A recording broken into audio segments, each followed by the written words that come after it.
Hi community of awesome, I'm Ava J and this is Bookish Pixie. So, question from one of you guys. How do you know when to back away from the painting, as my art friend says to me?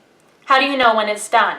I guess I'm not just talking about when your betas are happy with it either. It's more about that feeling you get inside when you know it's done. I feel like I'm never at the point where I can't edit my manuscript just one more time, if you know what I mean. Also, there's a little part of me that doesn't want it to be finished. I think it's because it's like the door to that world is shut. And that's scary and sad. I think this is an excellent question because this is something that pretty much all writers and artists faced. Because in creative and otherwise subjective fields, it can be really hard to know when you're done. There's this Gene Fowler quote you might have heard that goes, "A book is never finished, it's abandoned." And at least from a writerly perspective, that's true because there's always something more you could do with your manuscript. So what I do when I'm revising is make a list of all of the problems that I need to address. And once I've done my revisions and addressed all of those problems, I look at my manuscript and ask myself if there's anything else I need to do. And if all I can think about are minor sentence level tweaks that aren't really important, it's just me being nitpicky, then I usually know it's done. Because I can always move that comma back and forth or rephrase that sentence over and over and over.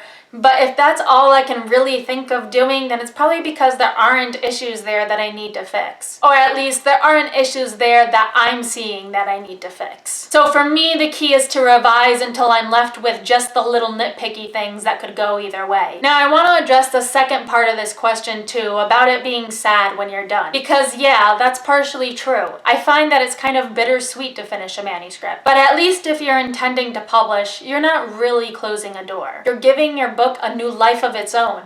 You're making it real for other readers, whether those readers are interns or agents or editors, or if it gets published, people who pick up your book. If you publish your book, it's never really over because there will always be readers experiencing it for the first, second, third time. It'll live on after you, which is pretty darn cool. And if you don't publish it for whatever reason, then you can always come back to it later, so it never has to be over for good. Ultimately, finishing a manuscript frees you up for a new world. I like to think of finishing a manuscript as a possibility to start something new. It'll give you the chance to create new characters who go on their own journeys and write new stories.